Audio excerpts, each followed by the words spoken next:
The cold February morning of 2020 began with an unusual stir on Maplewood Street in Fairlake, Illinois. 6 unmarked police cars quietly parked in front of a modest single-story wooden house nestled under old pine trees. Neighbors peeked through curtains as officers in bulletproof vests spread out, silent but tense. Inside, Mark Fielder, 61, a retired worker, was opening his first beer of the day, a habit he'd kept for years, living alone after his wife's death. A sharp knock on the door came at 6:32 a.m. Mark Fielder, Illinois State Police. "We have a warrant for your arrest in connection with the murder of Kara Henderson in 1982. An officer later recounted that the man's hand froze mid-air, the beer can tilting slightly, foam spilling onto the table, but his eyes remained eerily calm. As if he knew this moment would come, just not on this morning. Before diving into the story, don't forget to subscribe to the channel and hit the notification bell to stay updated on the latest cases. Fairlake is a small town not far from Springfield, where old maple trees cast shadows over the main road, and people still greet each other each morning with a familiar nod. Life here is slow and safe enough that people could leave their doors unlocked at night, trusting nothing bad could happen in such a community. Among Fairlake's familiar faces was Kara Henderson, a 16-year-old student at Springfield Central High School. Kara was loved for her gentle nature and passion for photography. She always carried a small camera, capturing golden afternoons by Lake Clinton or the cobblestone path in front of the library. That fall, the air was just cold enough for a thin layer of mist to coat the water, reflecting the honey-colored streetlights. After finishing a study group at the library, Kara left the red brick building, waving goodbye to the librarian and pedaling home. Her red jacket stood out in the night, blending into the thickening fog. The road by the lake was quiet, with only the sound of tires crunching gravel and the rustle of wind through the trees. As the clock ticked past her usual return time, in the small Henderson family home, her mother, Elaine, began to feel uneasy. She called a few of her daughter's friends, asking if anyone had seen Kara, but the answers were the same. No one had seen her since the afternoon. Her father, George, threw on a coat, drove out, his headlights cutting through familiar roads, the darkened cafe, the silent church, and along the lake path, only the chirping of insects in the wind. He slowed at the bend where Kara often stopped to take photos, but the road was empty, just a faint trail of mist drifting through the trees. When he returned, his car stopped in front of the Fairlake police station. The cold blue light from the sign, reflecting off the tired faces of the couple. Elaine stepped inside, her voice trembling. "My daughter hasn't come home." A young officer stood, hesitated, then began taking notes.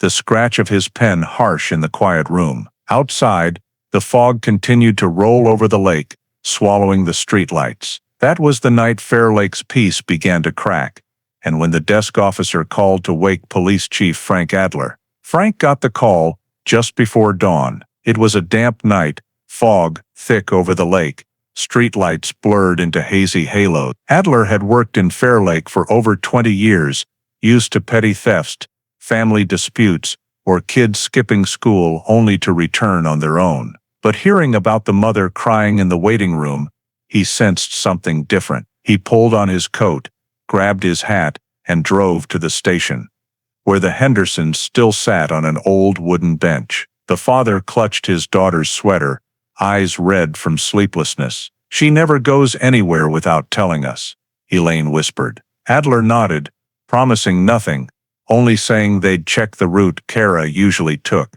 As he stepped out of the station, dawn was breaking, a gray light settling over the sleepy town. 2 patrol officers were sent along the lake road. The damp fog made the ground soft, easy to spot tire tracks. Near a turn toward the pine forest, an officer crouched, noticing small bike tracks, smooth, narrow tires, like the ones Kara used. They stretched for a bit before vanishing into a patch of rocky soil. Adler knelt, touching the faint imprint. "Last night's rain washed the rest away," he said softly. The road led to a sparsely traveled area, with old utility poles and abandoned wooden houses. A chill crept up his spine. That noon, Adler visited Springfield Central High School. He spoke with Kara's classmates.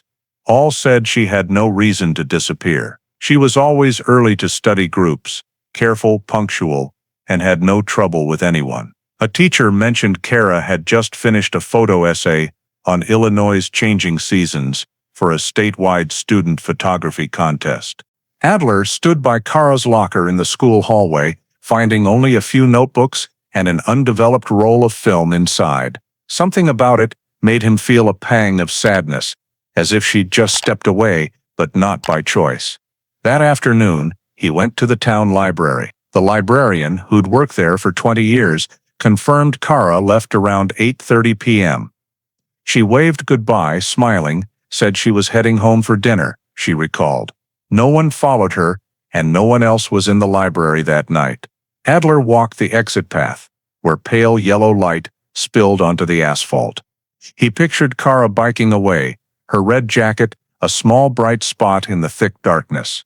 Back at the station, a young officer reported a tip from a resident. A truck driver passing the Lake Road the previous night saw a blinking bike light and an old gray car parked nearby. The driver couldn't make out the license plate, only recalling a long scratch on the car's side and that it idled silently without headlights. Adler ordered a detailed statement and sketched a scene map. The car could be a coincidence or the first piece of something worse. As dusk fell, Adler gazed out the station window. Streetlights flickered on, illuminating the white fog blanketing the town. He knew most missing person cases in Fairlake resolved within a day, with kids returning apologetic. But this time, his gut urged him to dig deeper. He grabbed the radio, ordering patrols to expand their search around Lake Clinton and the Western Forest. A police announcement went out, asking anyone who saw or heard anything unusual the previous night to come forward. Night fell, and the station stayed lit. Adler stood by a map, marking red dots along Kara's route. Each dot was a possibility, an unanswered question. Outside, wind from the lake carried the smell of water and a piercing cold through the windows. He lit a cigarette, smoke curling in the stale coffee-scented air. "Something's not right," he whispered. No one answered, only the steady tick of the wall clock echoing in the empty room. In Fairlake, scary stories rarely began with screams. They started with silence, and that night, the silence grew thicker by the hour. The next morning, as news of the missing girl spread through Fairlake, the station's parking lot was packed. Men in rubber boots and thick coats, women in old knit hats, all came asking how they could help. Police Chief Frank Adler stood on the steps, voice hoarse, directing, "Anyone with flashlights, rope, reflective vests, bring them here. We'll split into groups." The first search party numbered over 80. Police, firefighters, reservists, and townsfolk who never imagined they'd be holding shovels, searching for a child in the fog. The air was frigid, gray clouds blanketed Lake Clinton, mist rising like smoke. Dogs barked, their sounds mingling with the crackle of radios issuing search orders. Adler led the main group along Kara's usual biking route. The bike tracks from the day before were blurred by overnight rain, only faint patches remaining on the damp ground. They spread out in a line, flashlights sweeping through bushes. The fog was so thick that light barely reached a few meters before dissolving into the cold white haze. A young officer shouted, "Something's here." Everyone rushed over. In a ditch by the roadside, a red bicycle lay tilted, its handlebars caked in mud, chain jammed.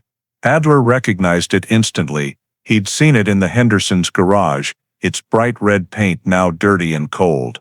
A few steps away was a small sneaker, laces intact, and a notebook with frayed corners, its pages soaked and flapping in the wind.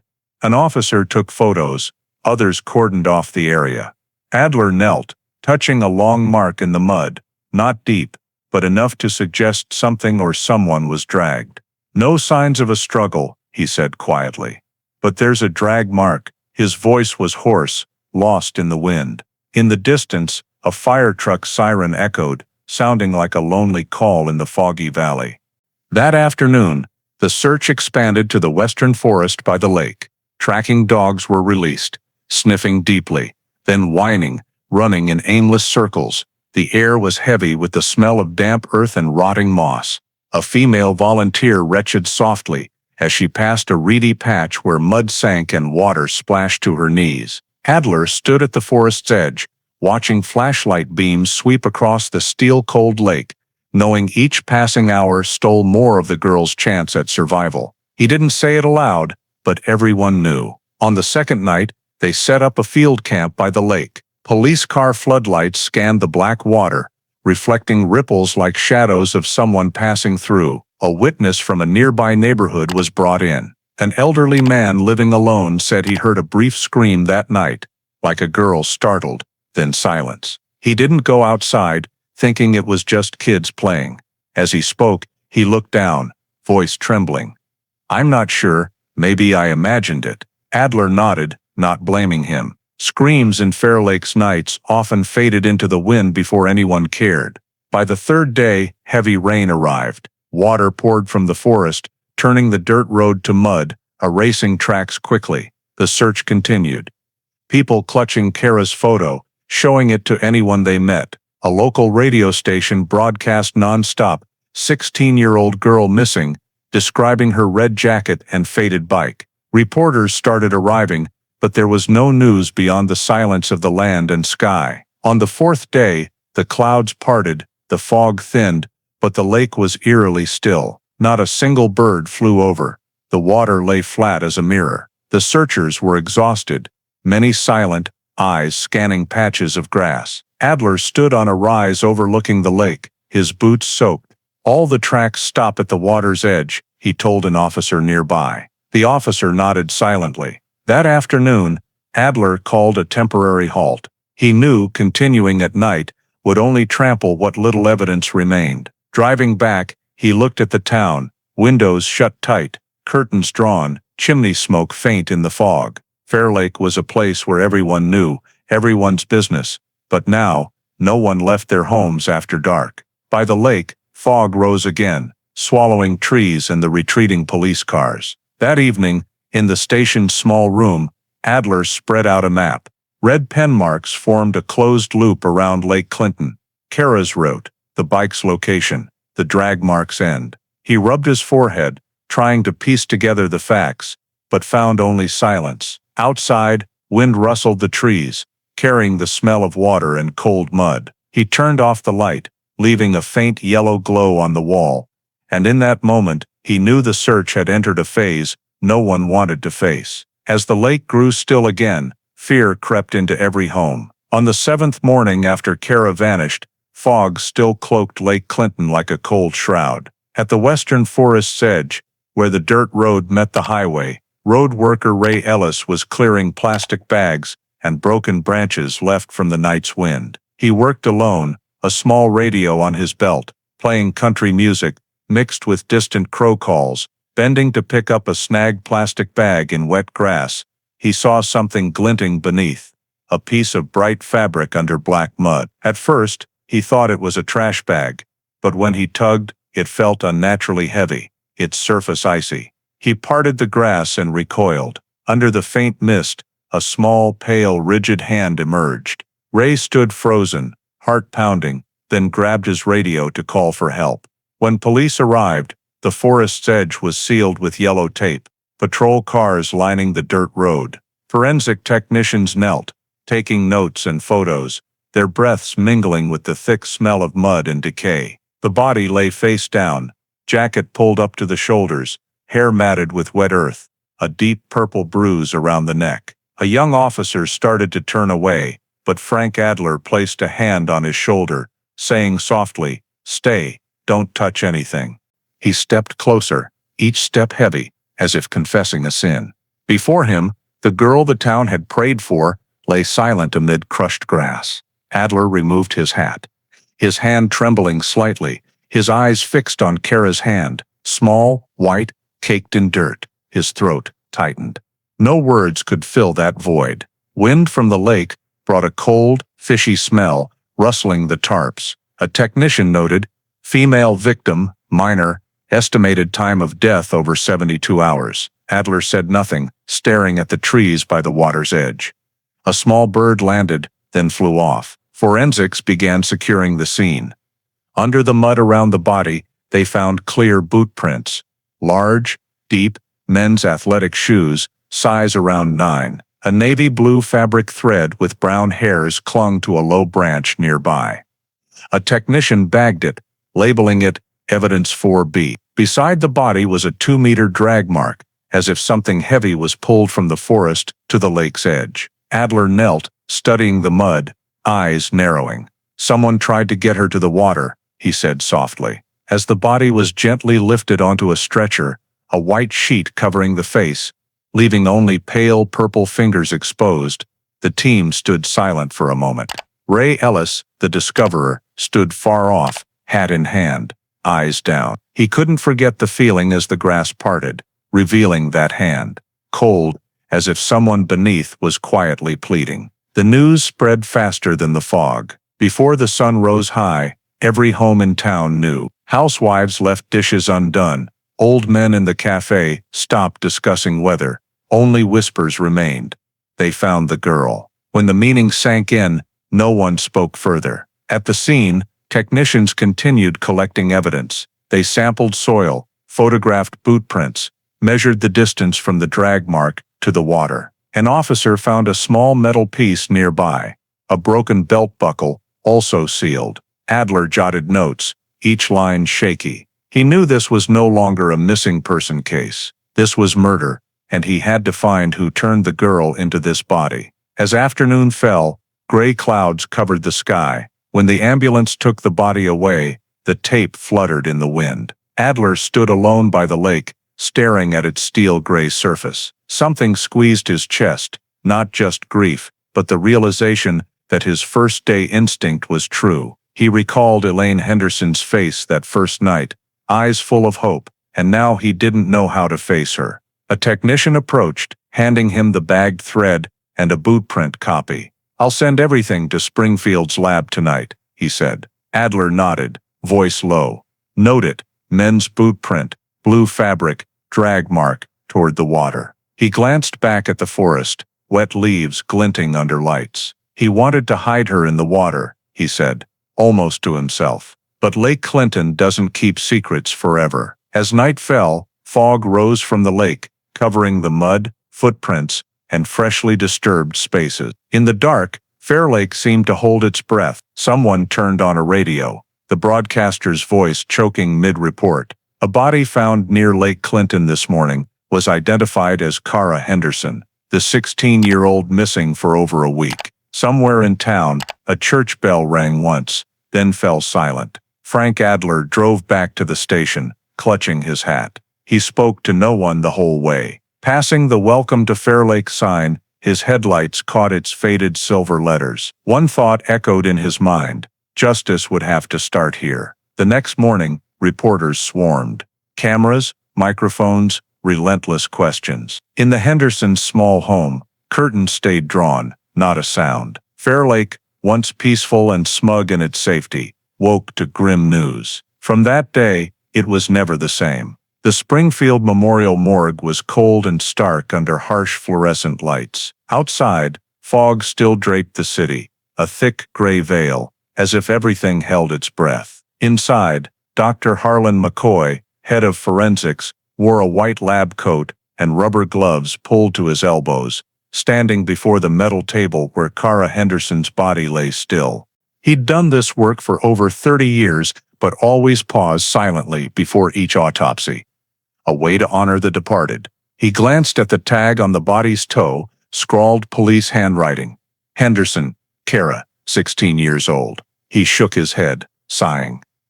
"A child," he murmured to himself. The preliminary scene report lay beside him, body found by Lake Clinton's edge, face down, drag marks, and a shoelace around the neck.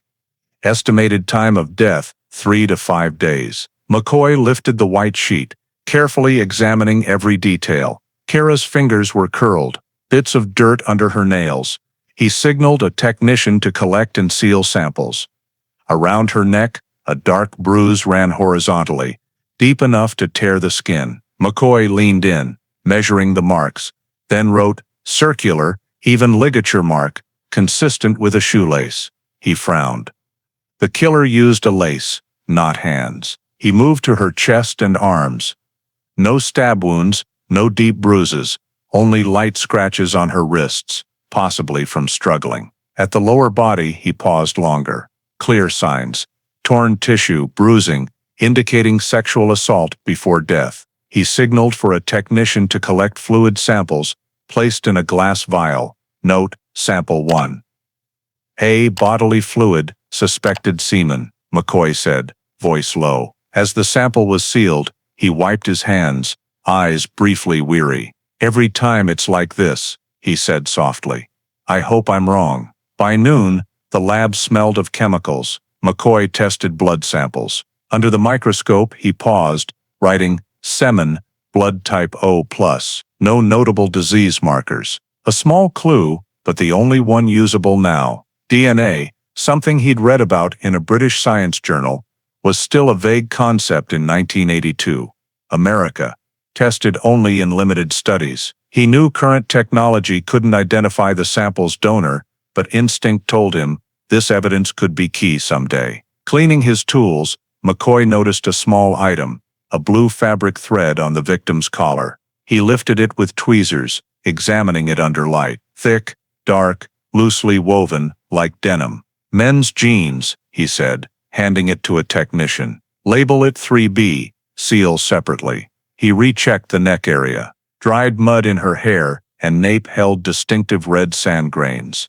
McCoy noted, victim likely dragged over wet ground near water, red clay soil, possibly matches scene. Finishing the autopsy, he stepped back, removed his gloves, and gazed at the body. The cold light illuminated Kara's face, now cleaned of mud. She looked asleep, except no breath remained.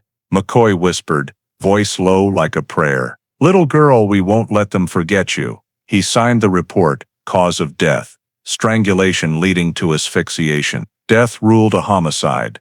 That afternoon, in the small office behind the morgue, McCoy brewed black coffee, setting it beside the evidence box. He hand-labeled glass vials, sample 1A O+ blood type, fabric 3B, blue denim, soil 4C, Lake Clinton edge. He carefully sealed everything in moisture-proof bags, double-locked in a numbered freezer. When a technician asked if he needed a temporary file, McCoy shook his head. I'll keep the originals, note for me, retain for future research. Before leaving the autopsy room, he stood looking through the glass window. The sky was turning dim, the figures in the hospital courtyard shrinking into the fog. McCoy lit a cigarette, the smoke dissipating quickly in the cold air. He thought of the unsolved cases he'd worked on, bodies left unclaimed, perpetrators vanishing as if they never existed. But this time, it felt different. Everything was too clean, too tidy, as if the killer knew what they were doing and believed they'd never be caught. He stubbed out the cigarette, glancing back at the freezer where the samples were stored. The technology isn't enough yet, he told the technician, but one day, science will speak for this girl. The shock of finding Kara Henderson's body had barely settled when the frenzy to catch the killer erupted. Newspapers in Springfield, Decatur, and even Chicago ran the story. Bold red headlines screaming, "Crime at Lake Clinton. Who killed the 16-year-old girl?" Reporters camped outside the Fairlake police station, waiting for any scrap of news. The town, once accustomed only to talk of fall festivals, was now steeped in fear and speculation. Everyone had a theory. A drifter, a local, or even someone everyone knew. Frank Adler knew he needed answers fast, before panic turned to anger. In the days that followed, the investigation team scoured the lake area, compiling lists of people with minor arrests, residents near the scene, road workers, passing drivers. But no lead turned up anything solid. Dozens were questioned and released. Each interrogation felt like groping through fog, only making the case murkier. One afternoon, a young officer dropped a file on Adler's desk. This guy, Eddie Lomas, lives in a trailer less than a mile from the lake. Someone saw him near the forest where the body was found. Adler flipped through the file. Eddie's photo showed a gaunt young man, messy hair, vacant eyes, 19, unemployed, with documented mental issues, living with his elderly mother. No criminal record, but he often loitered by the lake, carrying gear for fishermen for spare change. Any history of violence? Adler asked. No, sir, but locals say he's been caught peeping at women by the lake. A vague detail, but with the public demanding justice, it sparked like kindling. That afternoon, 2 patrol cars pulled up to the wooden trailer where Eddie lived. When they knocked, his frail mother opened the door, panicked. Eddie didn't do anything, but Eddie was taken to the station. In the interrogation room, he sat hunched, hands clasped. Adler watched through the one-way glass. He doesn't understand what's happening, an officer whispered. Let me handle it. The officer stepped in, voice stern. Eddie, we know you were near the lake the night Kara went missing. Tell the truth, did you see her? Eddie looked down, mumbling. I saw a bike light, she was going fast. And then, you followed her, didn't you? No. I'm scared of the dark. His voice trailed off, trembling. After hours of pressure, Eddie broke down crying. When an officer said softly, just tell us, it'll be easier, he blurted. I didn't mean to hurt her. That vague, fragmented statement was taken as a confession. Within a day, Springfield's evening news broadcast, police arrest suspect in Kara Henderson case, local youth admits to crime. Eddie's photo, hands cuffed, face bewildered, flashed across screens. The press dubbed him Fairlake's weirdo. The town breathed a sigh of relief. Finally, they thought, the killer was caught.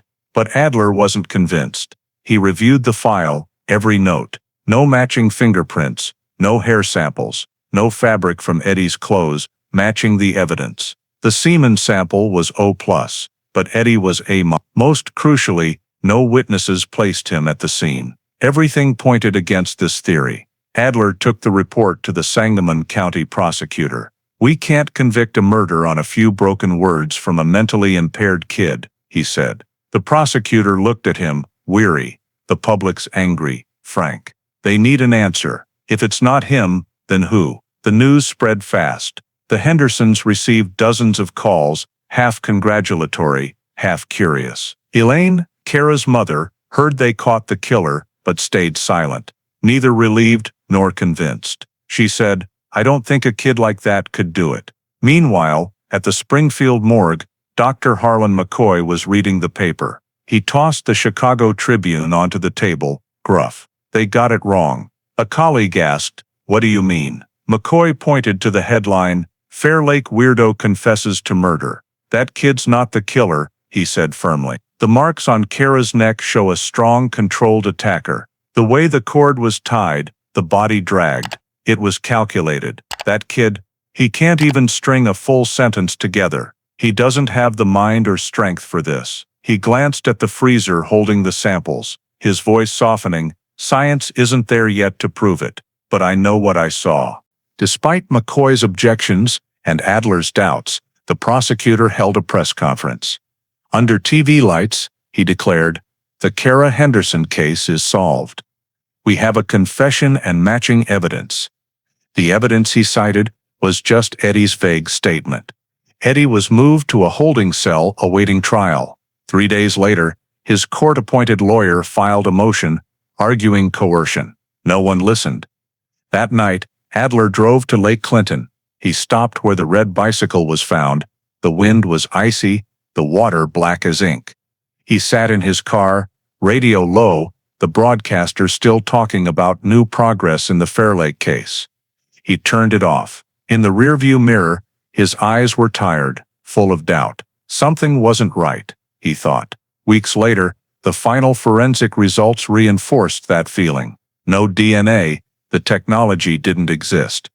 But no physical evidence matched, no mud on Eddie's clothes, no blue denim fibers, nothing linked. Reading the report, McCoy scrawled at the bottom, insufficient physical evidence. Recommend reevaluating investigation. No one heeded it. Under pressure from the lawyer and lack of evidence, the prosecutor had to suspend the case. Eddie Lomas was released. quietly leaving Fairlake with his mother, their destination unknown. The press didn't cover it, and the townsfolk didn't care anymore. To them, the case was closed. The killer might have been caught and released, but at least they could say justice was served.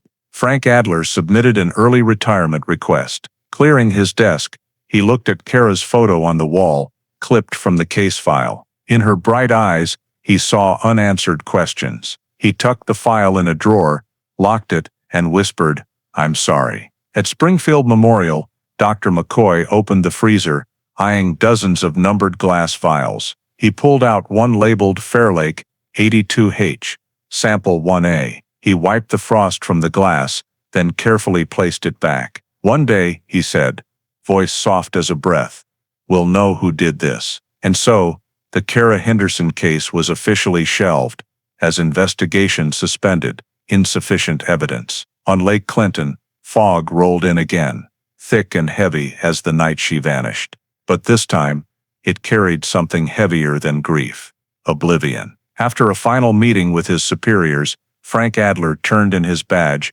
and left the Fairlake police station in silence. No farewell, no flowers, no party. He left only a cold coffee mug and a thin file labeled Henderson, Kara, 1982. Before locking the door, he looked around the room one last time. The place that had stayed lit through those search nights, where he believed he'd find the truth. Now, it was just dry reports and a heavy void in his chest. At 55, Adler retired early, carrying a guilt he knew he'd never shake. He wondered if he'd missed something, or simply gave up when everyone else wanted closure. That fall, Fairlake returned to its usual calm. People stopped mentioning Kara Henderson, old newspapers were tossed into archives, and the red bicycle in the family's garage began to rust. The Hendersons left town, moving to Iowa, far from what was once home. On Lake Clinton, small boats drifted again, but at dusk,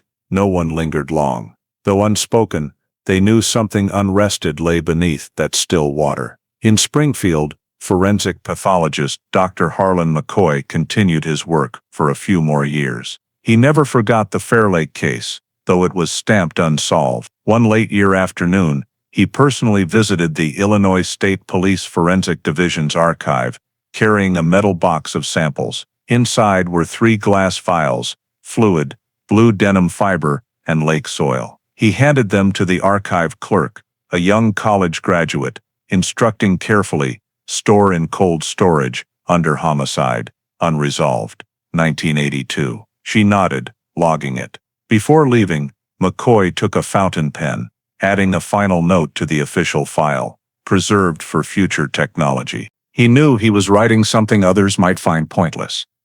In 1982, future technology in investigations was a vague dream. DNA wasn't yet used in courts, not precise or reliable enough. But he had a hunch, like a doctor's blind faith in miracles. Science would go further, he thought, and when it did, that girl would have her voice. McCoy retired in the winter of 1988. At his small farewell party, colleagues toasted his health, joking he was the last one believing in dead cases. He gave a faint smile, then quietly left the hospital as snow began to fall. He moved to a small wooden house in Peoria's outskirts, overlooking a field. On his desk sat a photo of Lake Clinton, a gift from a reporter after the Henderson case. Whenever he looked at its calm surface, he felt an odd void, both peaceful and haunting. Years passed, and the Kara Henderson case was filed under cold case, unresolved. New files piled up, pushing the old one to the bottom. In the state police archive, the glass vials sat in a metal freezer, their paper labels yellowed, McCoy's handwriting still clear. Fairlake 82H. No one reopened them. No one asked.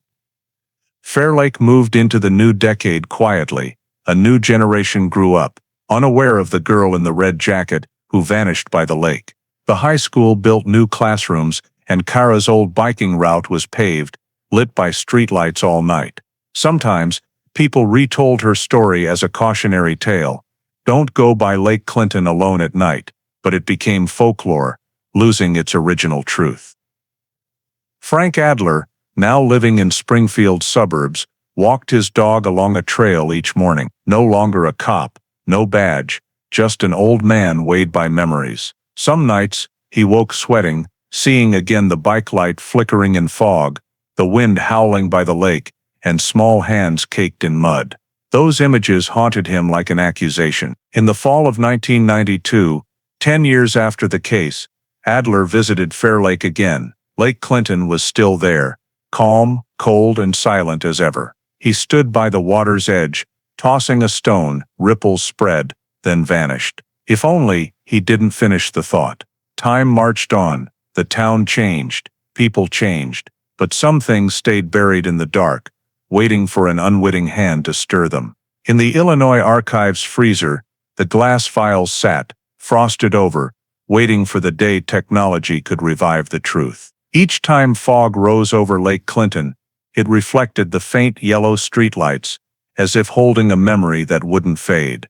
And somewhere, in the water's silence, Kara Henderson's unheard voice waited for someone to answer. 36 years later, in the dusty basement of Springfield's police headquarters, dust-coated steel racks filled with yellowed files. The air was thick with the smell of damp paper and rusted metal. A single yellow bulb dangled, casting weak, patchy light on the floor. Detective Aaron Mallory, part of Springfield PD's cold case unit, was reviewing 1980s files to update into Illinois' new DNA database. She was used to feeling lost among old paperwork, where dead cases rested in silence. But that October morning in 2018, Aaron didn't know she was about to awaken a past Fairlake had buried for over 3 decades. She opened boxes, scanning labels, homicide 1980, pending, burglary 1979. Unresolved, then paused at a dented silver metal box, covered in dusty old tape.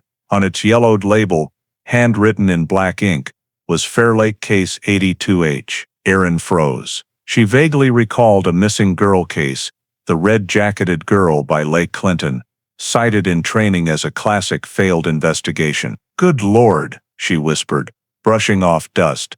"I thought this was destroyed long ago." She placed the box on a long table, opening it. Inside were 3 glass files, neatly arranged in a wooden tray, sealed with old but intact tape. Under the light, their labels showed careful handwriting: Fluid Sample 1 AAO plus blood type, Navy Denim Fiber 3B, and Lake Soil 4C. Beneath the tray was a handwritten sheet, its final line faded in black ink. "Preserved for future technology. Harlan McCoy, Maryland." Aaron held her breath. That name made her smile faintly. Dr. McCoy, a legend in Illinois forensics, praised in training for his patience and faith in science. She lifted the first vial, turning it gently. Its wax seal was unbroken, no signs of tampering. Inside, clear liquid, held a faint sediment, 36 years and still intact. Aaron sat, opening her notebook. Sample, never DNA tested, stored from 1982 case. Well preserved, viable for testing. That day, she took the box to the forensics lab. "I want these sent to Quantico," she told the lab chief. The older man glanced at the labels, raising an eyebrow. "Fairlake, Kara Henderson?" She nodded. He exhaled. "I remember that case. The whole state talked about it for a year. We have DNA? If luck's on my side," Aaron replied. "We do." She filled out a transfer request, signed it, and carefully packed the vials into a cold transport box, labeled Evidence Chain of Custody, Quantico DNA Unit. As the box was sealed, she paused, looking through the archive window. Springfield's sky was gray, a light rain streaking the glass. Somewhere in the distant memory of files, Kara Henderson was still biking by Lake Clinton, her red jacket vivid in the fog. Aaron shivered. The FBI's DNA lab in Quantico, Virginia, was always lit through the night. In a sealed, white-walled room with humming metal machines, technicians in protective gear worked on vials labeled Fairlake Case 82H. The faded writing now sat amid 21st-century technology. The samples arrived in surprisingly perfect condition. When technicians broke the seals, the wax was intact, a testament to Dr. Harlan McCoy's meticulous care. One technician remarked softly, Hard to believe it's pristine after 36 years. They moved the vials to an isolation chamber, extracting with next-generation sequencing, a process reading millions of DNA segments at once, even from degraded or contaminated samples. Amber liquid droplets passed through tiny pipettes. Each step was logged digitally. Sample 1A DNA extraction initiated. Yield 0.28 nunge nichis moel. On the machine's screen, nucleotide chains emerged, repeating A, T, C, G, forming a genetic map of an unseen figure. After nearly 80 hours, the system produced a complete sequence reliable enough for gender and identity analysis. When results appeared, lead specialist Dr. Nora Gupta looked at the digital board. Gender male. She noted, voice steady but low. We have male DNA, sourced from fluid sample. High quality, suitable for CODIS comparison. CODIS, the FBI's National Criminal DNA Database, held millions of genetic profiles from arrests and convictions across the U.S. A match could break 36 years of silence. The system ran comparisons for 7 hours. Profiles flashed on the central screen. Illinois, Missouri, Arkansas, then stopped. The final message appeared coldly. No direct match found. Nora sighed, leaning back. No one in CODIS matches, she told the team. We only know it's a male, O+ blood type, with Midwestern European ancestry. Nothing more. The report was sent to Springfield PD. When Erin Mallory got the email, she reread no match in CODIS several times. 36 years of waiting, and the answer was a blank wall. But at the report's end, sample integrity high, suitable for genealogical upload. Her heart quickened. She called Dr. Gupta immediately. We can try forensic genetic genealogy, right? Erin asked. On the other end, the Indian woman's voice was soft but firm. With legal approval, yes, this sample's good enough to trace ancestry. Forensic genetic genealogy was still a novel method, a technique used to crack the Golden State Killer case just a few years prior. Instead of comparing to criminal databases, it traces genetic connections between crime scene DNA and user profiles on public genealogy websites, where millions submit DNA to find distant relatives. By following bloodlines, investigators can identify a family, then narrow it to an individual. Erin drafted an official request to the Illinois State Attorney's Office. Request authorization to use FGG for Fairlake Case 82H. In her statement, she wrote, no match found in CODIS. Obtained DNA meets standards for genealogical analysis, strong scientific basis, and potential for identification. 4 days later, she received approval with the chief prosecutor's electronic signature. Approved. In March 2019, the unknown killer's DNA was uploaded to 2 major public genealogy databases, GEDmatch and Family Tree DNA.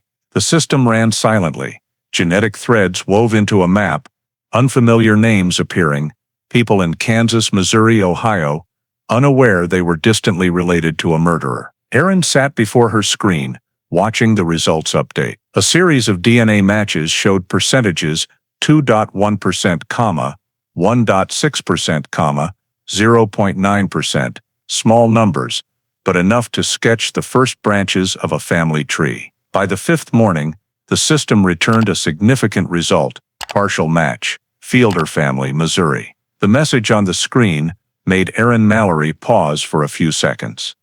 After months of waiting, this was the first signal, not an answer, but a door cracking open to a new path. She printed the report, marking Fielder in red, then hurried out of the lab, her heart half thrilled, half cautious. If this was right, the killer could still be alive, perhaps just a few hundred miles from Fairlake. The next morning, FBI genealogists, a small group dubbed genetic detectives, got to work. In a third-floor meeting room at Springfield PD headquarters, walls were covered with state maps and multicolored family tree diagrams. At the center of the table, Erin placed a whiteboard, writing in bold, Fairlake, Case 82H. Fielder connection. They started by combing GEDmatch and Family Tree DNA, sifting through thousands of user profiles with faint genetic links to the male DNA from Kara Henderson's crime scene. Software mapped a maze of dots and lines, descendants, siblings, cousins, 3 or 4 generations removed. Each line was a possibility, a branch that could lead to the killer. Dr. Laura Bennett, an FBI genealogist, scanned the screen, her mouse tracing family branches. The Fielder family originated in Missouri, migrating to Illinois in the 1960s. Ancestors Charles and Irene Fielder had 3 sons and 2 daughters, branching into over 70 sublines. She pointed to green boxes. These are the highest probability DNA matches. For weeks, Laura's team worked relentlessly. They dug into public records, birth certificates, marriage licenses, death records, military files, immigration data, even property tax rolls. An old photo surfaced from Macon County's Civil Archive, a small 1947 wedding in Sedalia, Missouri. Charles Fielder, a farmer, standing stiffly beside his bride. The family tree grew clearer, spanning 3 generations across Missouri, Kansas, and Illinois. After nearly 3 months, they narrowed the list to 42 male descendants with close enough genetic similarity for testing. Aaron tracked the process, pinning photos and names to the whiteboard. Fielder, Springfield, Missouri. Fielder, Decatur, Illinois. Fielder, Hannibal, Missouri. Each was checked for address, age, and travel history. She strung red yarn between locations, forming a web across the Midwest. One afternoon in early July, Laura opened a Civil Archive file and called Aaron over, voice excited. "I've got a name, Mark Fielder. Born 1959, lived in Fairlake from 1979 to 1984. Aaron looked up. Fairlake, yes, the town where Kara Henderson was killed. In that moment, the room fell silent. All eyes turned to the screen. Laura continued. Records show Mark Fielder worked night shifts at Central Valley Processing, a meat plant. Old address, 1175 County Road 9, about 1.2 miles from Lake Clinton. She paused, looking at Aaron. Matches the area where the body was found. Aaron slowly noted, Mark Fielder, primary suspect. Meat plant worker, lived near crime scene in 1982. She enlarged a photo from an old personnel file, a man about 23, dark brown hair, muscular with cold, guarded eyes. She asked, any criminal record? No felonies, just minor traffic violations. Moved to Columbia, Missouri, after 1985. The team began reconstructing the man's life. They found Mark married in 1984, divorced in 1990, and had a son born in 1986. Kevin Fielder. Employment records showed he worked as a frozen meat delivery driver, then switched to equipment maintenance. Most employers described him as quiet, reserved, private. Laura spread a map on the table, marking dots between Fairlake, Springfield, and Columbia, all within a 150-mile radius. The crime scene DNA shows Midwestern genetic markers, perfectly matching the Missouri Fielder line. Aaron stared silently at the data, pieces falling into place like a slowly forming picture. She recalled the 1982 witness description, a brown-haired man, early 20s, strong build, driving an old gray car. Mark was 23 then, drove a 1976 silver-gray Chevrolet Nova, exactly as described in the report. Aaron shivered. Scattered details from old files were now lighting up faded lines. But she stayed cautious. We don't have certainty yet, she told Laura. This is just genealogy. We need DNA confirmation. Laura nodded. We're requesting a court order for samples from his direct relatives, son or siblings. If the DNA matches, we'll have indirect confirmation. While awaiting legal approval, Aaron visited Springfield's public library to check residency records. On microfilm, a line stood out. Fielder, Mark, County Road 9, Fairlake, resident since 1979. She printed a copy, then found a 1982 cadastral map, a small white house on a dirt road, exactly 1.2 miles from Lake Clinton's shore, where the red bicycle was found. That evening, Aaron returned to her office. On her desk, photos of Kara Henderson were pinned to the board's corner, next to Mark Fielder's old employee photo from the meat plant. His shirt stained with animal blood. Neon light reflected on the girl's picture, and for a moment, Aaron felt Kara's eyes meeting hers through the hazy glass. She whispered, "We're getting close, aren't we?" 3 months of investigation, thousands of birth and marriage records, dozens of family lines ruled out, all seemed to point to one spot. Aaron took a red pen, circling Mark Fielder's name on the board. Beside it, she wrote, "The one who lived near the lake." The Fairlake case's door had cracked open in 2018. Now, after 36 years, the final pieces were falling into place, pointing to a man who lived quietly, just steps from where Kara Henderson was killed. In the fall of 2019, Missouri's sky was dull gray, trees along I-70, turning copper. In a black SUV parked 50 meters from 428 Maplewood Drive, Detective Aaron Mallory sat quietly, watching through binoculars. Before her was a single-story wooden house, its yard covered in dry leaves, an old pickup truck by the porch. The man she'd tracked for 3 weeks, Mark Fielder, 60, graying hair, slow gait, stepped out, carrying a trash bag and an empty beer can. He tossed the bag into a bin by the road and went back inside, unaware he was at the center of a hunt, spanning over 3 decades. Aaron noted, 1742.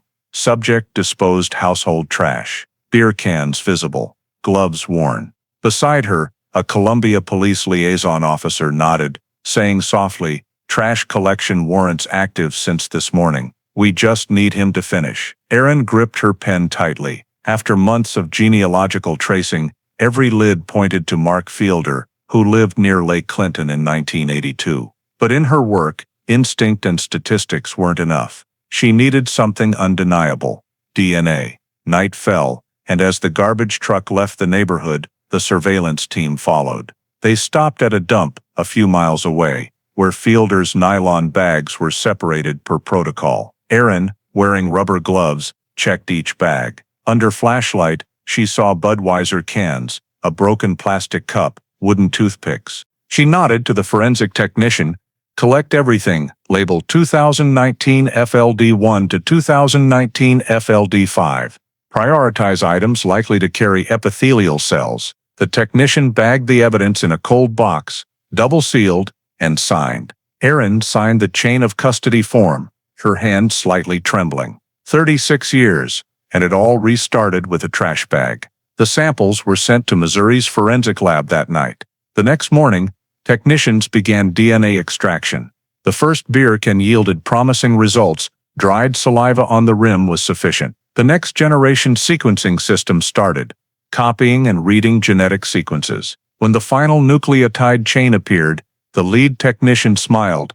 "We have a complete profile." They sent the coded data to FBI Quantico for comparison with Fairlake 82H. 2 days later, while Aaron was in her Springfield office, an email from Quantico arrived.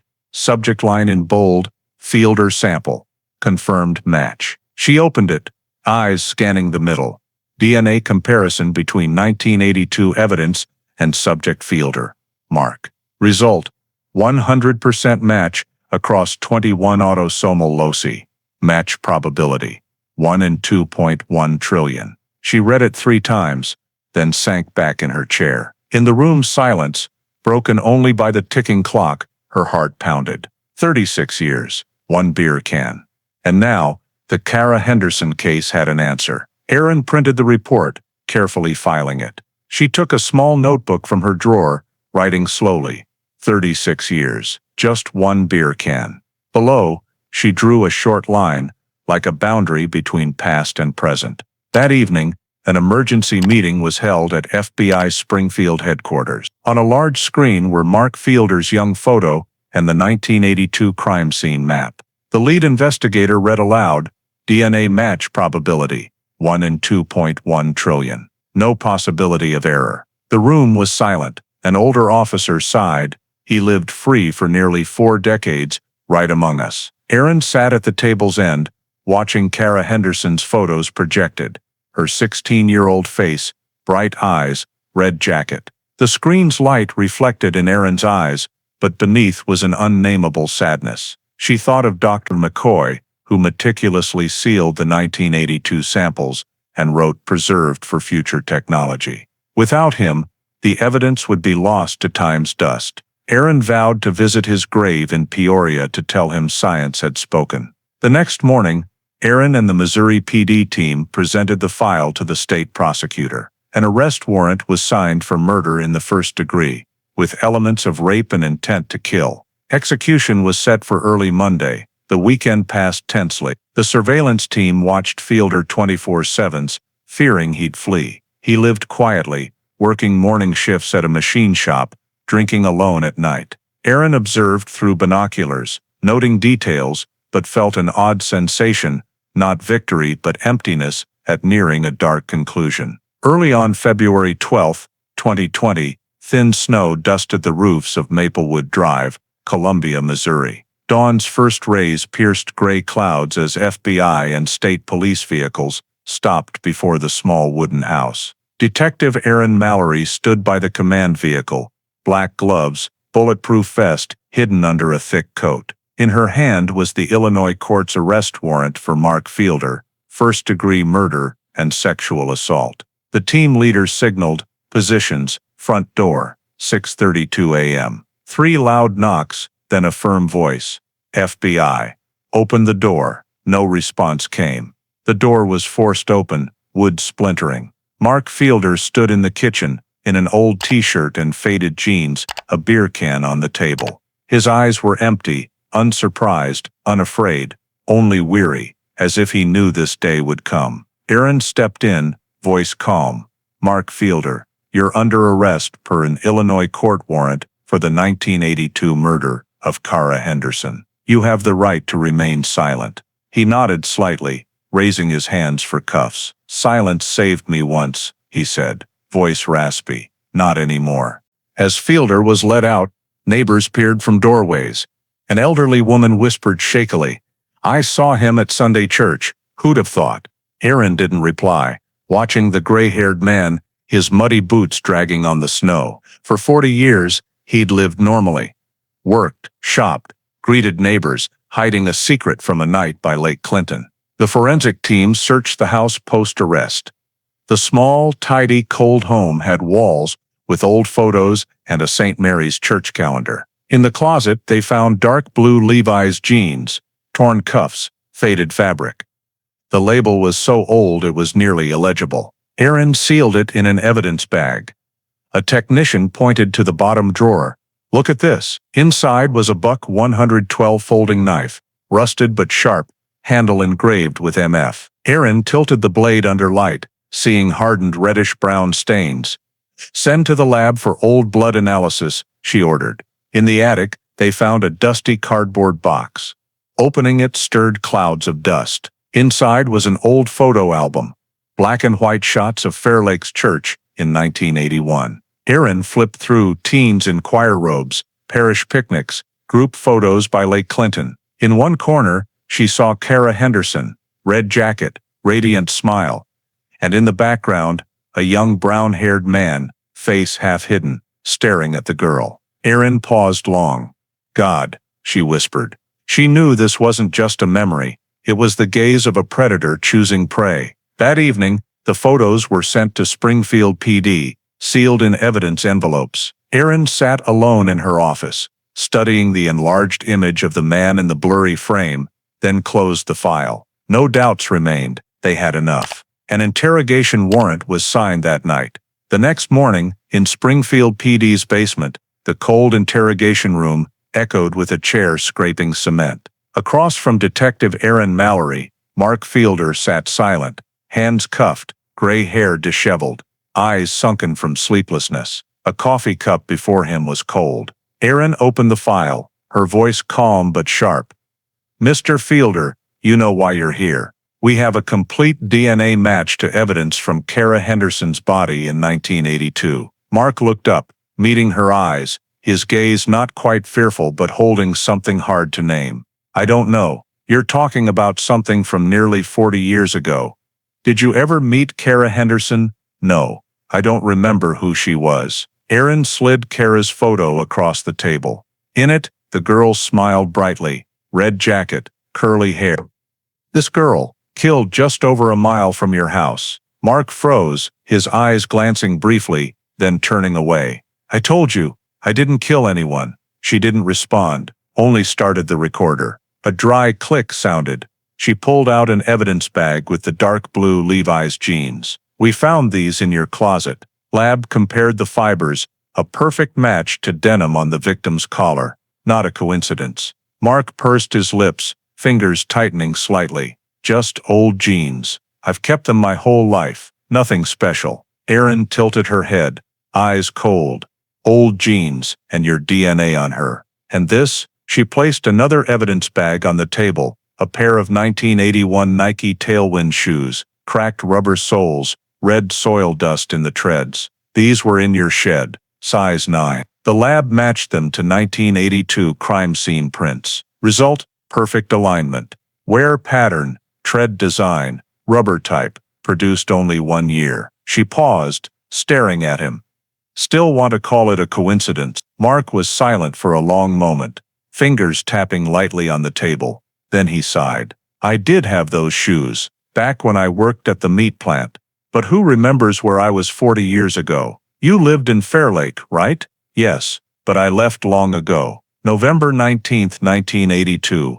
Were you working the night shift?" He frowned. "I don't recall." Erin leaned in, voice low. "Someone does. Your old plant foreman confirmed you called in sick that night. No one knew why. Care to explain?" The room was so quiet, the air conditioner's hum was audible. Mark looked down, voice hoarse.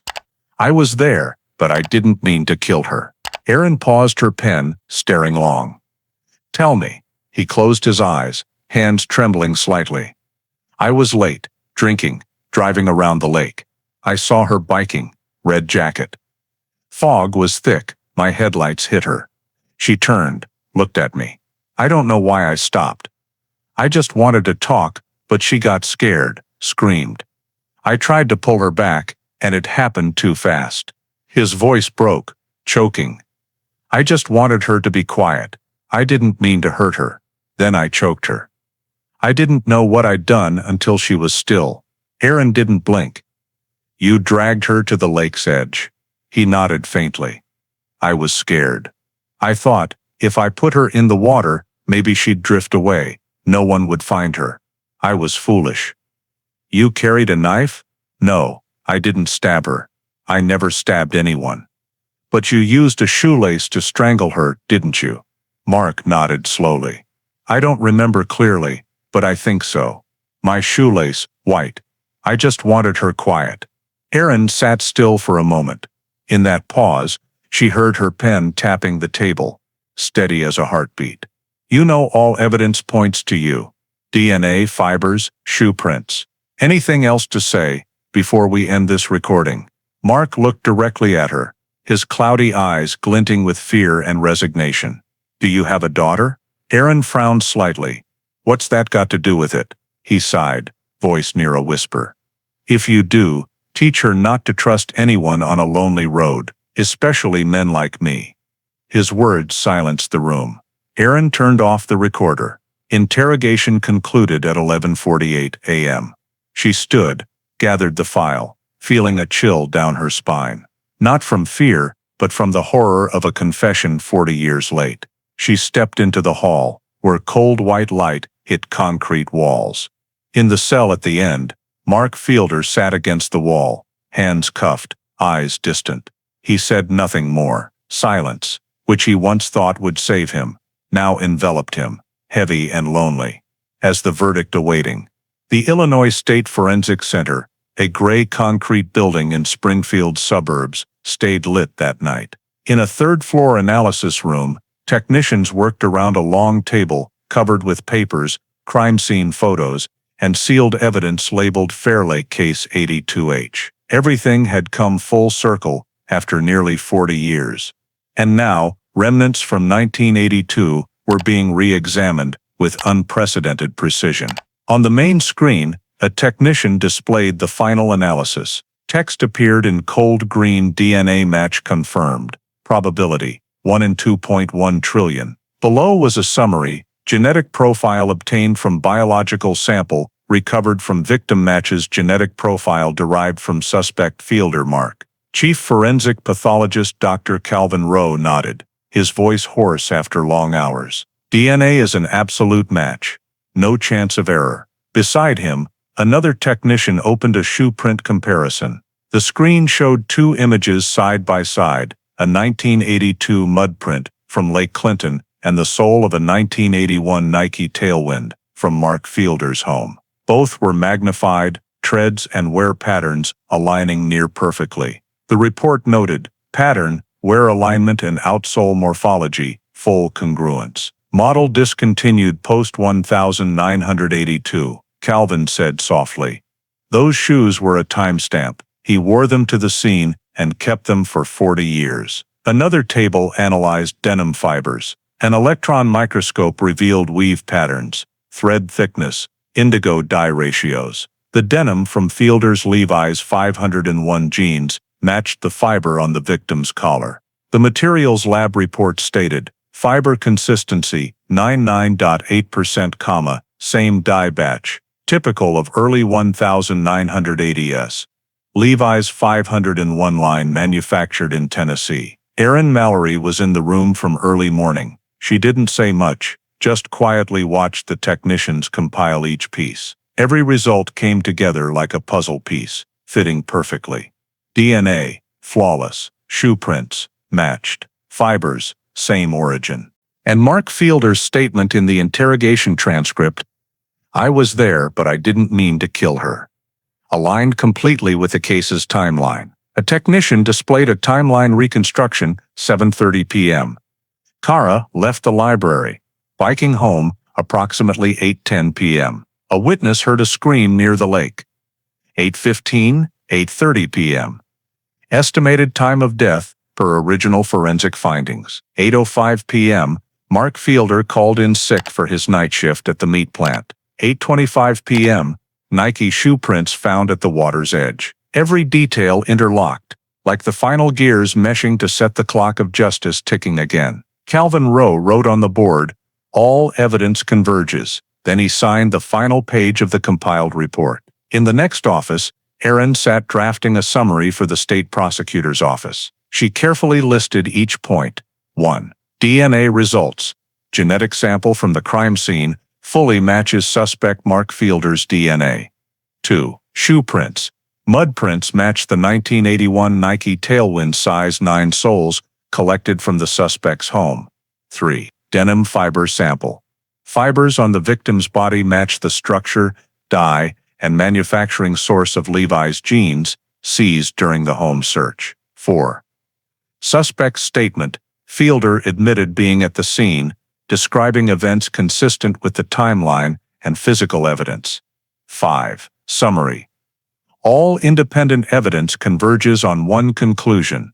Mark Fielder was present at the scene and directly responsible for Kara Henderson's death. She reviewed the final paragraph, then added a closing line. Conclusive evidence is irrefutable. The 200-plus page report was printed, stamped in red, and sent directly to the Illinois State Prosecutor's office. When Erin placed the file on the prosecutor's desk, he flipped through a few pages, glanced at the probability statistics, and said softly, after all these years, there's nothing left to dispute. That afternoon, in the forensic lab, as the team prepared to end their shift, Calvin Rowe returned the original Fairlake 82H samples to their storage box, sealed it, and affixed a new label. He looked at Erin, a tired but warm smile. Dr. McCoy would be proud. He kept them until technology was ready. Erin nodded. Without him, we wouldn't have today. Outside, a cold wind swept through the hallway. Erin stood by a window, watching the sunset cast a red glow over the building. She closed her eyes briefly, McCoy's old notes echoing in her mind. One day, science will speak for this girl. Now science had spoken, clearly, decisively, undeniably.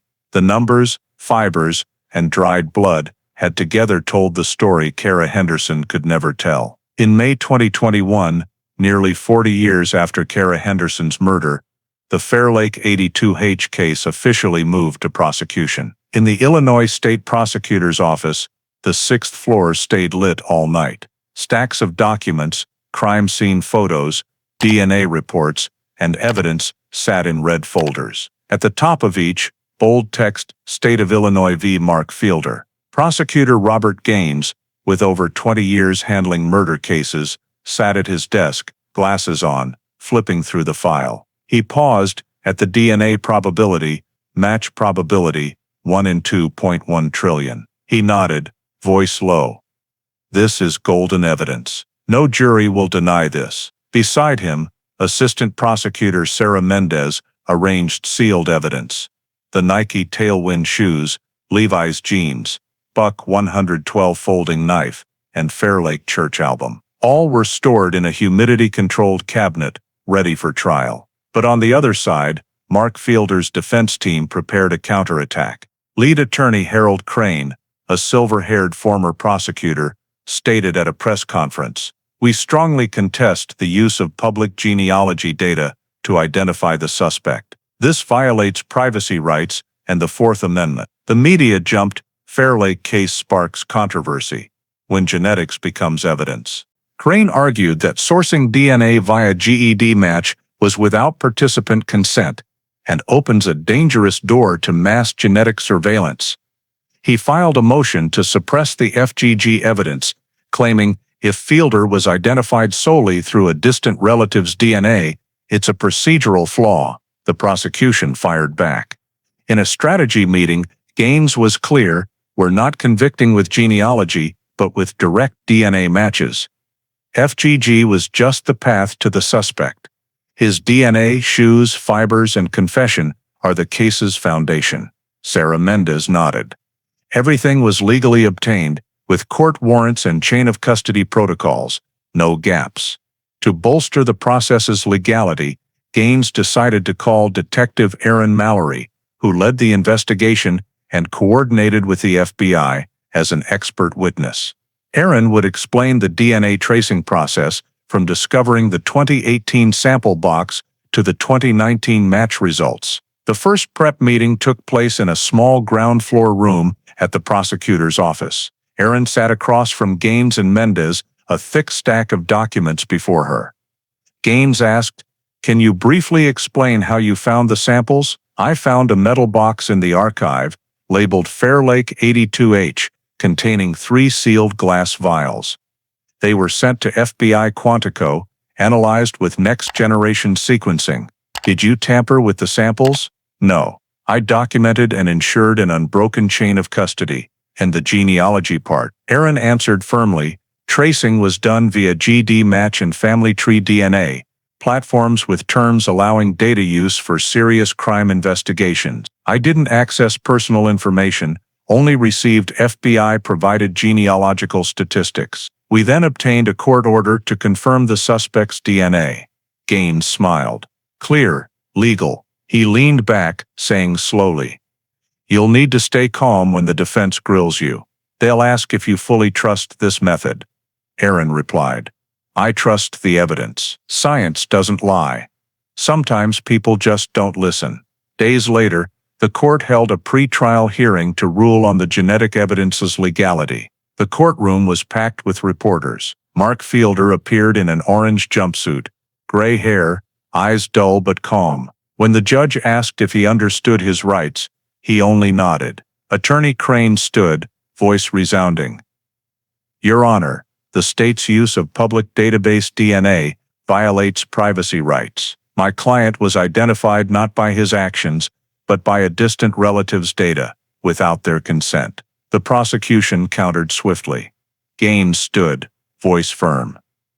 "Your Honor, this method only guided the investigation, not the conviction. The DNA was legally obtained from the suspect's trash under a valid warrant and directly matched crime scene evidence. Every step complied with federal regulations." The judge listened, then called a 15-minute recess. Aaron sat in the witness row, hands clasped, heart pounding. When the judge returned, he read a concise ruling. "The court finds the genealogical tracing was conducted legally and served only as an investigative aid. The DNA, shoe prints, and physical evidence are admissible. The defense's motion is denied." A murmur rippled through the courtroom. Aaron exhaled, her shoulders easing. Mark Fielder sat still, gaze drifting. That afternoon, in the prosecutor's office, Gaines looked out at the drizzling rain, saying, 39 years of waiting. Finally, justice has a chance to be heard. Sarah replied, we just need to hold what we have. The rest is up to the jury. Aaron left the room, walking down the long hallway, where dim light fell on old posters of Illinois' famous cases. She knew the legal battle was just beginning, but to her, every report line, fiber, and shoe print was no longer just evidence. It was Kara Henderson's voice, silenced for 4 decades. The trial was set for September 2021. In her small notebook, Aaron wrote a short line, almost 40 years. Now, justice will be heard word for word. In September 2021, the Sangamon County Federal Courthouse in Springfield was packed. 40 years after Kara Henderson vanished, the Fairlake 82H case opened for public trial. Statewide media swarmed, cameras lining the hallway. A small sign outside the courthouse read, State of Illinois vs. Mark Fielder. Trial commences. In the courtroom, morning light streamed through tall windows, glinting off polished wood. At the defendant's bench, Mark Fielder sat quietly in a gray jumpsuit, hands clasped. His face was gaunt, gray hair disheveled, eyes oddly cloudy, as if he hadn't grasped that the secret he kept for 4 decades was finally exposed. Prosecutor Robert Gaines opened, ladies and gentlemen of the jury, this is not just a murder case. It's a story of silence, the silence of a criminal, and the silence of justice for nearly 40 years. But today, science has spoken. DNA does not lie. He turned to the evidence table, where technicians had prepared sealed boxes, crime scene photos, and a large projection screen. The first image appeared, Kara's red jacket, mud-stained, lying among wet grass by Lake Clinton. The prosecution's case unfolded over days. On day 1, Erin Mallory took the witness stand. In a gray blazer, voice steady, she recounted the journey from 2018, when she found the metal box labeled Fairlake 82H in Springfield's old archive. Inside were 3 perfectly sealed glass vials, she said, eyes on the jury. I sent them to FBI Quantico. They used next-generation sequencing to extract DNA. From there, we built a complete genetic profile, and through forensic genealogy, traced it to the Fielder family in Missouri. The defense attorney objected, claiming the method lacked stable scientific grounding. The judge overruled, this method is approved under federal investigation protocols. Aaron continued, describing months tracking Mark Fielder, the trash collection night, the fateful Budweiser can. We extracted DNA from the can's rim, sent it for comparison. Result, a perfect match to the 1982 sample. Error probability, 1 in 2.1 trillion. A soft murmur spread through the room. Aaron opened her small notebook, reading the line she'd written, 36 years, just 1 beer can. The words silenced the room for a moment. On day 2, FBI experts testified. Dr. Nora Gupta, Quantico's DNA lab director, explained FGG. We didn't search for the perpetrator in a criminal database, but looked for distant relatives in public genealogy databases, people who voluntarily shared DNA for ancestry research. By comparing millions of genetic sequences, we built a family tree spanning 3 generations, pinpointing the Fielder family as the closest match. Investigators then narrowed it to Mark Fielder. The jury saw a genealogy chart on the large screen.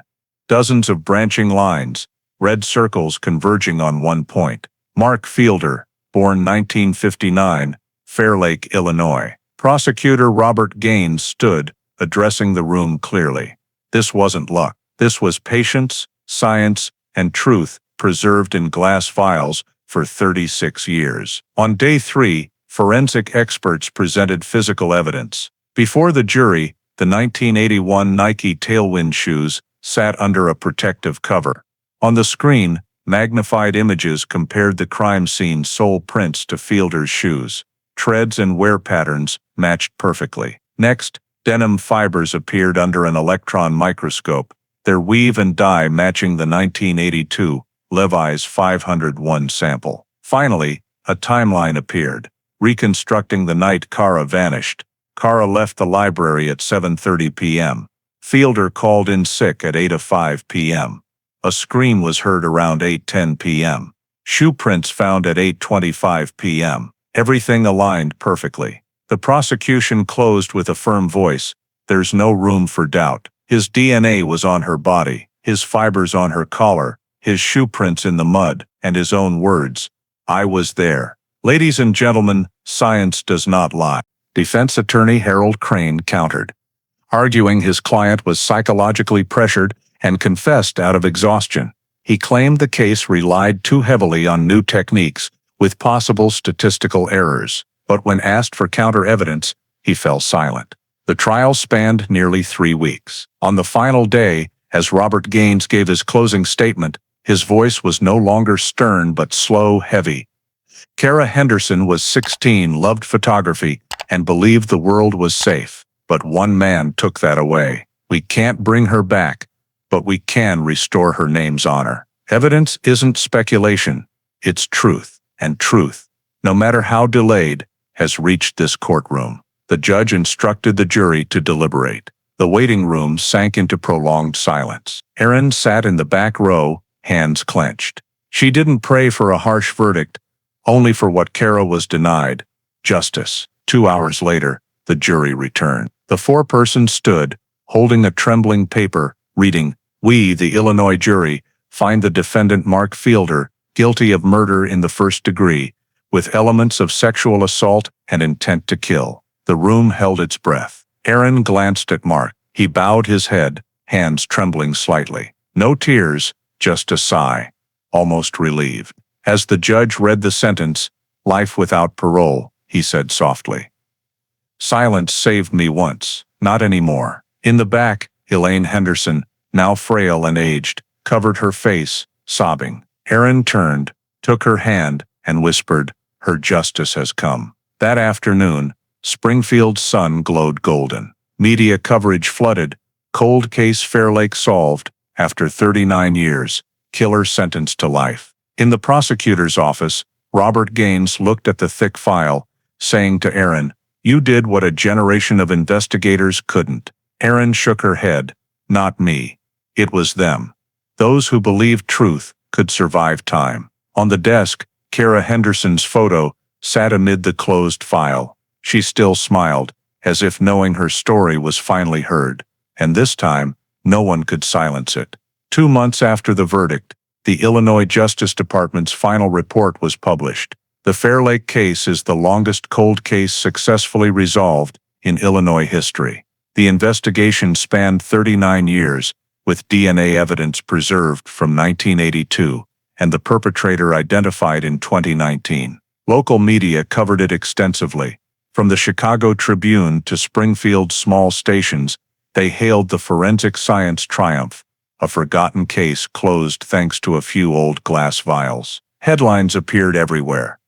Justice after 39 years, cold case solved through DNA and perseverance. For the public, the case ended with a life sentence. But for investigators, it marked a new chapter, one where justice was no longer bound by time. In November 2021, at the FBI's National Conference on Unsolved Crimes in Quantico, Virginia, Detective Aaron Mallory was invited as the keynote speaker. In a large auditorium, hundreds of investigators, forensic experts, and young trainees listened as she recounted the nearly 4-year journey, from opening the old metal box to the day Mark Fielder heard his final verdict. She opened her first slide, showing a black and white photo of the 3 sealed glass vials from 1982. "When I found them," she began, "I thought, just some old evidence. But then, I remembered Dr. Harlan McCoy's handwritten note, preserved for future research.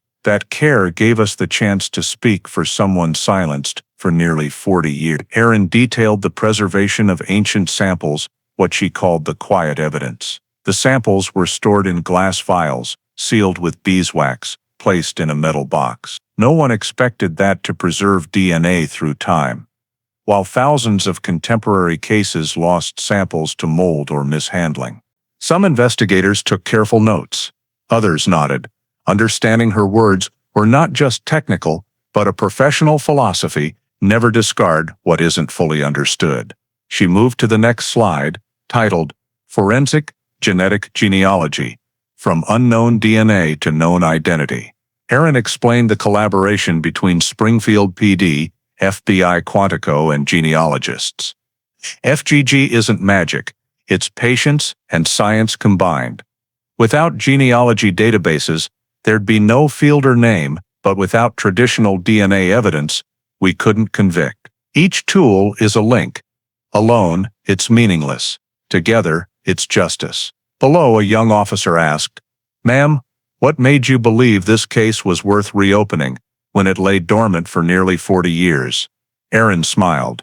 "Because no case truly sleeps. Only people stop believing it can wake up." Her answer drew applause across the auditorium. She paused, her gaze distant, recalling Lake Clinton's chilly fall air, still etched in her memory. In the presentation's final part, Erin displayed Kara Henderson's photo, the 16-year-old, with a radiant smile, small camera in hand. "This is Kara. She loved photography, capturing light on the lake. Many think our job is catching the bad guy, but really, we restore names to those forgotten." Each closed case is a dialogue completed between past and present. As she finished, the auditorium gave a standing ovation. An FBI record reporter later wrote, "Erin Mallory turned the Fairlake case into a masterclass on blending modern DNA technology with human perseverance." That afternoon, Erin left the auditorium, standing in the hallway by a memorial statue for fallen investigators. On its stone base, words were carved, "Truth never dies." She touched the inscription, her heart stirring. Returning to Springfield, she stopped by Lake Clinton. Late fall, the lake's water was calm, the grassy shore golden and dry. Erin paused at the spot where Kara's red bicycle was found. She placed a small bouquet and an old film camera, a keepsake Kara's mother had given her. A gentle breeze rippled the water. Erin spoke softly, almost a whisper, "Justice has come, Kara, and you, little one, are why we never give up." That evening, back in her office, an email from the FBI arrived. "Thank you for your presentation. We're reopening 27 old cases based on the Fairlake Protocol." Erin reread the line, feeling that all the effort, long nights in cold archives, months chasing DNA leads, had meaning beyond a single case. In her 2021 work journal, she wrote, "Fairlake isn't just a closed case. It's a reminder that every piece of evidence has a soul, and sometimes, justice is just waiting for us to be patient enough to listen." Outside the window, Springfield had turned to winter. Snow fell lightly on old streets, and somewhere, deep in the basement archive, other glass vials lay silent, waiting for the day science and human faith would make them speak again. The Fairlake 82H case is not just a journey to find justice for a young girl in an Illinois town, but also a reflection of enduring American values, where faith in justice, science, and patience remain societal foundations. When Erin Mallory found the old sample box in the basement, a seemingly minor detail that opened a door to the past, we see that things overlooked or forgotten can hold the key to truth. In modern life, amid fast-paced living and noisy social media, Americans are reminded that patience and respect for the past aren't delays but acts of responsibility. The story also underscores the power of science and transparency, as legally and meticulously applied DNA technology and forensic genealogy gave a voice to a victim silenced for 39 years. In a society increasingly reliant on data, Americans are reminded that technology only matters when it serves humanity, not replaces human conscience. Ultimately, Fairlake's greatest lesson lies in Erin's final words: "Justice may be slow, but it never forgets." In a nation facing division, inequality, and old wounds, this message affirms that no wrong stays buried forever. As long as people dare to believe, search, and listen, justice, however late, can return. And that is what keeps the American spirit alive. Thank you for joining us through the Fairlake 82H journey, where justice was found after nearly 4 decades of silence. Please subscribe to our channel to not miss the next stories, where the past still speaks, and truth awaits revelation.